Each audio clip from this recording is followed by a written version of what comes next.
All right. So, how are you, brother? I'm very good. I'm very well. I'm doing great here. All right. That's great to know. So, actually, what are you doing now? Okay.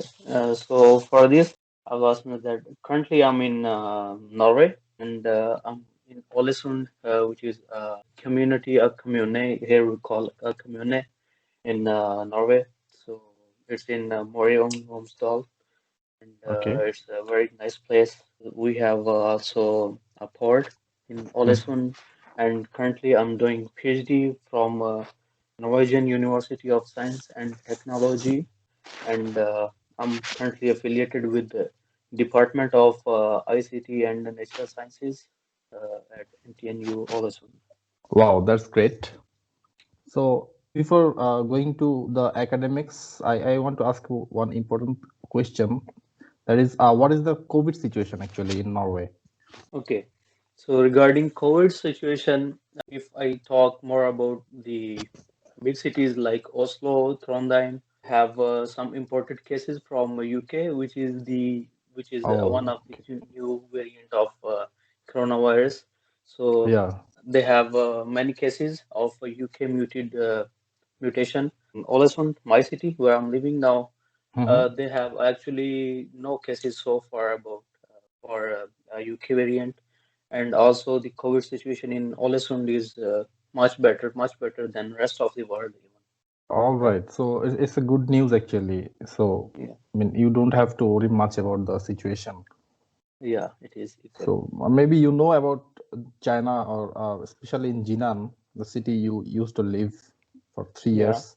So we are in a like horrible situation till now. I mean, in the campus, we cannot go out, a kind of lockdown.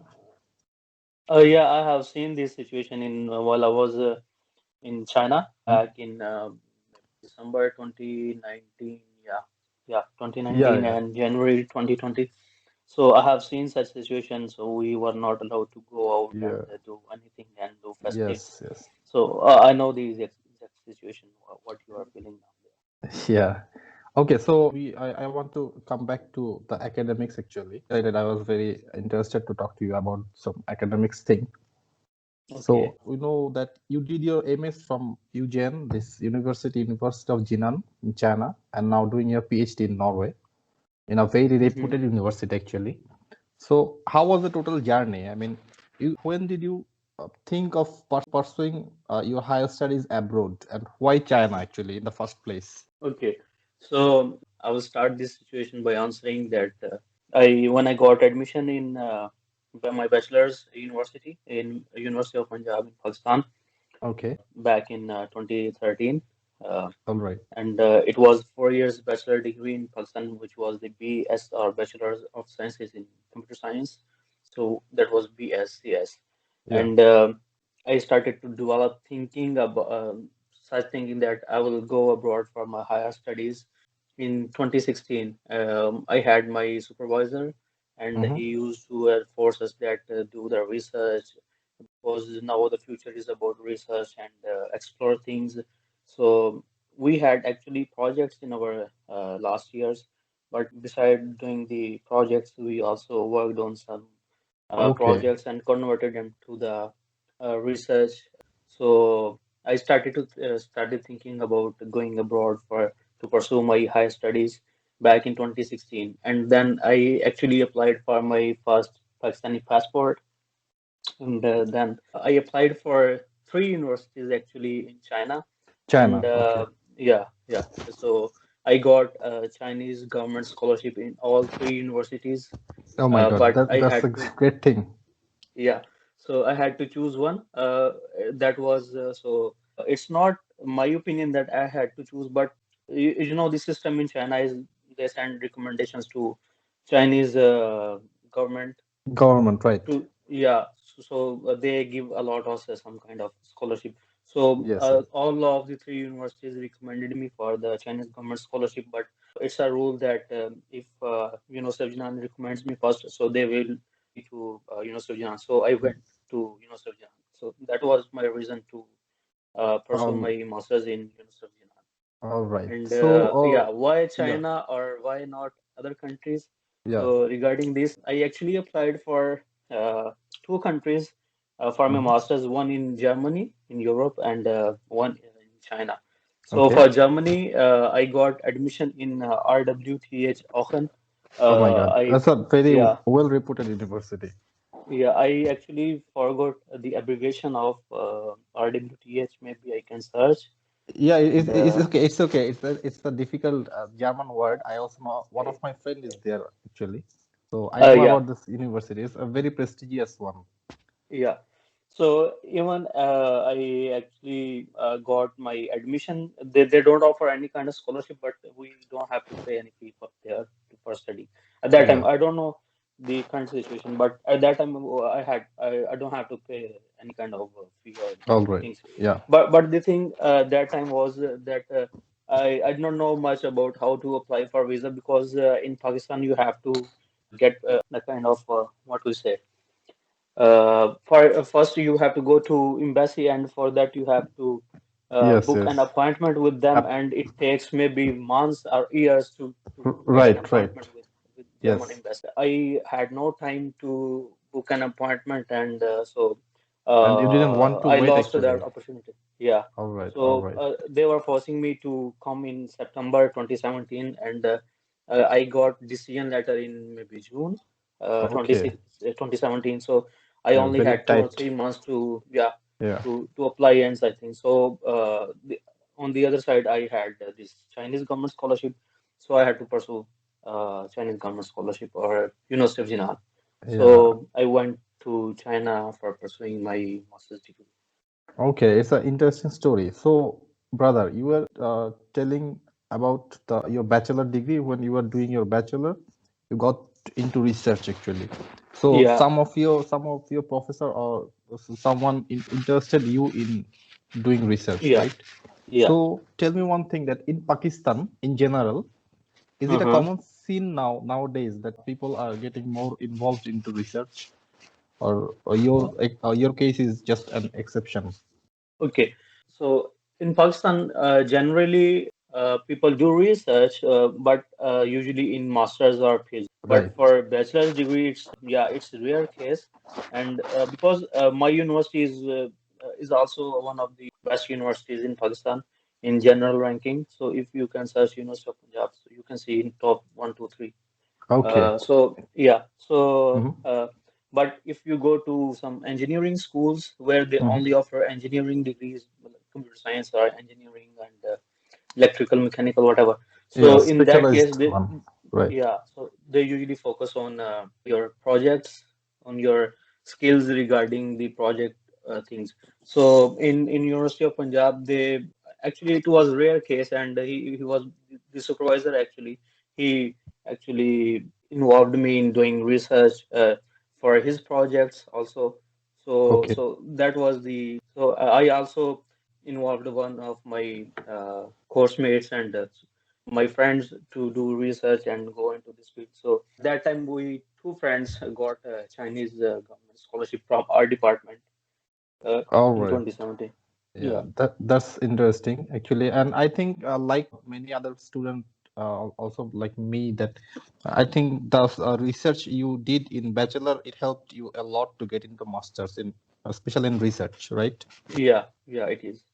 All right. So one more thing, that during your study here in China, you did an extraordinary job, an outstanding job, that you published several research articles and journals. So how did you manage actually? Yeah. Actually, this is the question which most of the time when I applied for PhD abroad, Yes. PhD in Europe and Canada. So I got several opportunities, but okay. So they always professors ask me only this question. So you managed to publish this. So how did you manage? Yeah. So in this, I actually involved with many research teams, and in while you are doing research, you have to show your abilities to others that yeah, you can do this and you can do this. So you can get involved into such things, and you can manage to publish such things. And Exactly. yeah, so you have to be involved with other research teams. and you also have to manage your own research activities. So for this, maybe you have to sacrifice maybe your sleep, maybe your other extracurricular activities. So I Yes, had to right. sacrifice many things to do these things. So yeah, so that's how I managed All to right. do So such things. Yeah. maybe this is so inspiring, man. So do you have any suggestion for the, I mean, students who actually wants to go abroad to pursue their higher studies from any country? Like, what is the way to, I mean, get into a good university or a university in abroad Okay. for like Uh, masters or PhD? yeah. So for this, when if I say about me that when I applied for a master's degree, I did not know much about who- what is the ranking of Sujnan or WTH often, as you have just mentioned that it is a very good university in Germany. Yes. And if you compare, Sujnan with RWTH, then you can feel the difference. Yeah, Uh, actually, yeah, right. It's yeah. true. Uh, but if they only think about that the ranking matters, then I don't think so that it does matter. Okay. It does matter a lot. It doesn't matter a lot. The thing that matters a lot is what you have done and what you are doing and what you want to achieve. So All right. that's the only thing that matters a lot. If you are doing a good job, you have skill set, you have advanced programming skills and research skills and writing skills, reading, listening, whatever, speaking skills. If you have skill set, then you can go into even varsity university, and after that you can get job in Google, Microsoft, Yeah, wherever it's you want. true. Yeah. So the thing that matters a lot is only your skill set. You have to develop your skill set. And the other thing which I will mention here, that in Yes. most of the Chinese universities, supervisors are only there to just let you show that this is your path and you have to do this research. They won't guide you that how you can get data published and things like that. They will All just right. say, okay, this journal or conference is okay, you can publish or you can submit.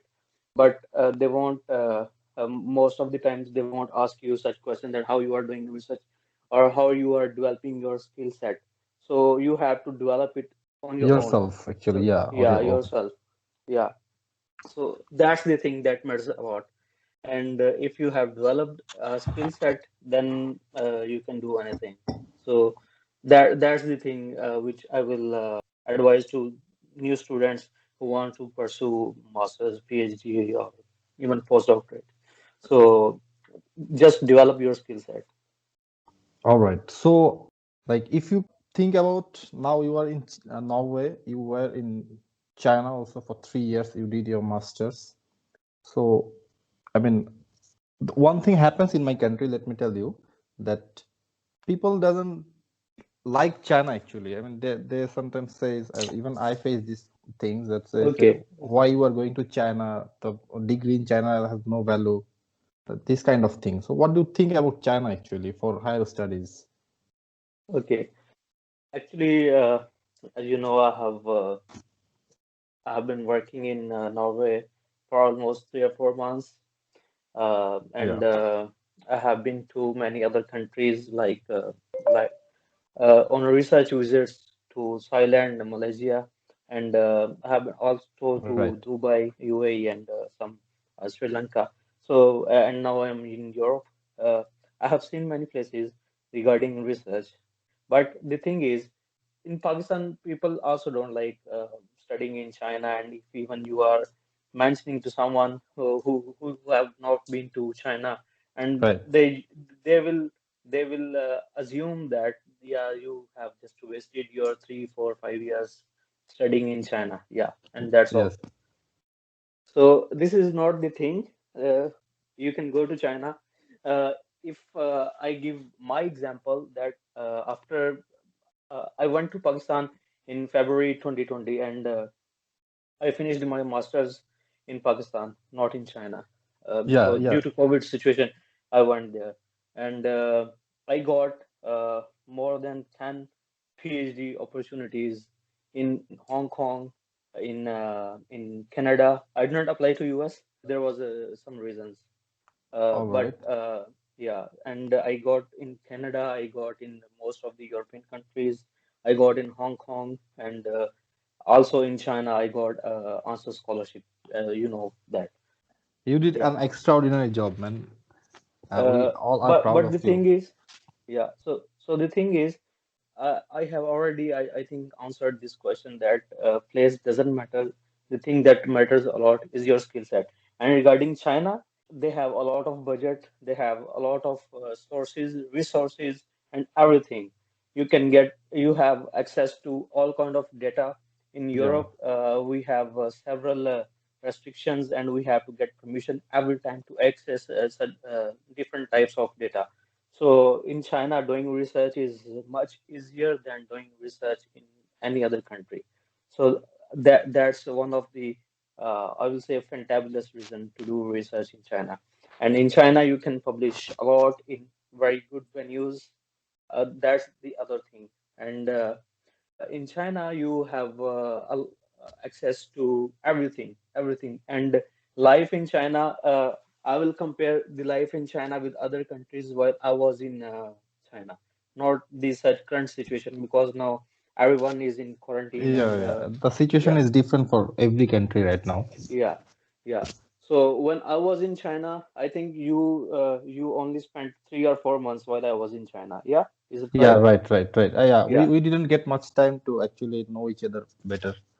Yeah. But yeah, I actually spent 2 point maybe 7 or 6 yeah. or 7 or 8 years in China. But while I was in China, we had a lot of opportunities to visit many cities and to visit state-of-the-art places where the people labs are doing research. I had the Yes. opportunity to go to Sun Yat-sen University in Guangzhou. They are doing very well, excellent work. I had the opportunity to visit Tech University in Thailand Okay. uh, from China. So that was also due to China. Uh, Right. and I was the only guy from China who went there on their on Viztech's funding to attend a machine learning research school. So the thing is, China gives you a lot if you want. So Right. It's it's true. yeah, yeah. So it's not the thing that yeah, there are, on the other hand, if you go China and you just waste your time, because in most of the universities, if a supervisor don't force you to do research, then you are just wasting your time, and people do, students even, they are doing illegal teaching jobs. So they usually waste their time in earning a few bucks of money, and Yeah. then they go back to their homelands, and Yes. people assume that yeah, he just It's have not a good wasted. place. Yeah. Yeah, but So the thing is actually if you want to ruin your life, you can do it anywhere, right? yeah, This is yeah, this it is the is. situation actually. Yeah. So another question for you. I mean, in terms of food or culture or like lifestyle, if I ask you, I mean, if I ask you to compare between China and Norway, so which country you will choose actually in terms of food, culture, and this kind of thing? Language is a very big barrier in here. Okay, I will go with China All right, in terms that's of interesting. everything. Okay. In terms of everything, I will go with China. In terms of food, in terms of social culture, in terms of yeah, the quality of life here in Norway is much better. There is another reason, so I will answer Yeah, this yeah, later. So quality of life. Okay. So regarding food, you have a lot of canteens, and you cannot even count the food there. yeah. They have hundreds and thousands of stalls, food stalls, where you can find, even if you are Muslim, you can find halal or whatever Right. you prefer. It's true. It's In, true. so what kind of person you are, I'm not into that, but you can find hundreds and thousands of types of foods in China, Yeah, and varieties of this was food. yeah, and in Norway we usually cook ourselves, and most of the times when we have to go out and eat, we usually go for pizza only, Okay. which is which is a kebab pizza. And okay, if we don't go for kebab pizza, then we'll go for an Indian or Pakistani restaurant. So that's, you Yeah. can think that we are just eating a Pakistani food or maybe an Asian food here. And Right. regarding Norwegian food, they only have which we say salmon fish. I think, yeah, Uh-huh. it's just salmon fish. I don't know what's it in Bengali or other languages, but they have the Yeah. salmon fish that is very nutritious and have it is a good source of vitamin D, because we usually don't see the sun in Yeah, yeah. Norway. So That's an interesting thing I was asking. I was about to okay, ask you. okay, So you will choose China. That's interesting, man. yeah, yeah, I will choose That's China. interesting. So there is an interesting thing about you. I heard from many of here in China that you got actually you already said that you got maybe 10 PhD offers from different countries and you got accepted from like Canada. So why did you choose Norway? Okay, so regarding Norway and why not I did not go to Canada, there were few reasons. One of the reason was in Canada I have to be a PhD student, Mhm. and I'll be doing a PhD there. And after I have to spend 4 years, and for that I have to be most of the times graduate research assistant, which is a GRA, or I Yes, have to be a I have a lot of other teaching duties in order to, yeah, you can say, in order to get my living exp expenses, yeah, all from right. university. Yeah, And yeah, and the other reason I did not go there, it's really far away from my hometown. But this is not the genuine reason, which I'm just mentioning. But yeah, if I yes, yes, compare, it's okay. Yeah, yeah, I understand. yeah. The other thing was that here in Norway, I'm an employee within this university. I'm not a student. I have my work permit here, All and right. yeah, and in most of the European countries, which the offers which I got, I got an employment offer letter, not student studentship or Okay, something so like that. this is the difference between like you are now like an official employee of that university, not a student. Yeah, I'm not a student. I'm an employee here, and I'm getting my salary, which is maybe 4 times higher than what you usually can get in Canada. All right, Uh, that's great. Yeah, and I have access to a lot of resources here, Yeah, and I maybe that will can be I difficult for a student to get access to, yeah, right? yeah. That's So interesting. yeah, so that is another reason, and quality of life here in Norway is much better than most of the European countries, even much better than US and Canada. So it's actually a welfare state. Norway is a welfare state. So you pay Yeah. taxes, but in Yes. return you get a lot. Right. So that was another reason, the and the third or fourth reason is I wanted to settle down in Norway Right. for my family, with my family, and so that's why I chose to uh, pursue my PhD in Norway. Okay. So, bro, I have the last question for you. What is your future plan actually? What you want to do as a Okay. researcher, or I mean, after finishing your PhD, you want to be a researcher, a full-time researcher, or want to go into industries like industry job, or in Okay. teaching profession or something? Okay. So I will answer this by mentioning that I will go with your first two options. I want to be a researcher. I would like to pursue my career as a researcher, but in industry. All right. So Yeah. yeah, so now industries have a lot of opportunities for researchers. They are Yes. developing many state-of-the-art systems. They are developing cutting-edge technologies with the help of researchers and with researchers. So I will go into that direction. Absolutely. Uh, yeah, So you have planned to stay in Norway actually in long yeah, term. yeah. That's great. So another question. This will be my last question. So we are in IT industries. I mean, like in general, we can say we are in IT sector. So what is the, I mean, aspect or what is the prospect of IT in Norway? Like, Okay, we know in USA, but to be exact, like in California, the Silicon Valley is like booming. So we have a place in USA that we can go and maybe do something. But what about Norway?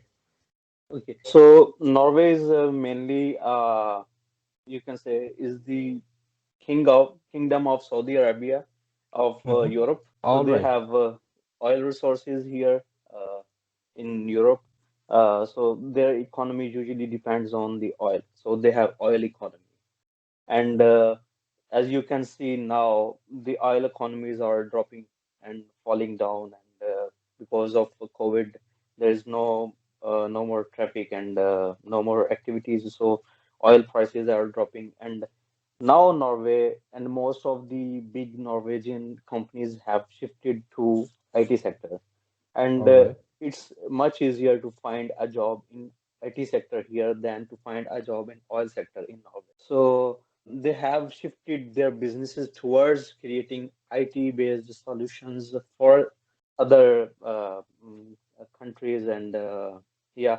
Uh, Actually, my PhD project is related with there is a company which is offshore simulator center, and All they right. are developing solutions for Singapore, for Spain, for UAE, for some American companies, and also for maybe some Canadian companies.